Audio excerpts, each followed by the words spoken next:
Welcome! In front of me I have AMAZFIT T-REX Ultra and I'm gonna show you how to unpair this watch from the iPhone. First thing we need to do is to open the Zap application on the iPhone that is paired with our watch. So let's tap on the Zap icon to open the application.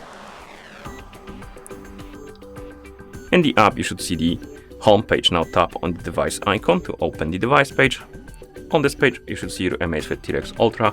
Now scroll down, tap on the Unpair button, tap on Unpair, and then again. Once you see this page, tap on OK, close the Zap application, open the settings on your iPhone, find the Bluetooth option and tap on it. And then on the list of my devices you should see AMAZFIT T-REX Ultra. Tap on the info icon next to it, tap on forget this device and tap on forget device to remove it.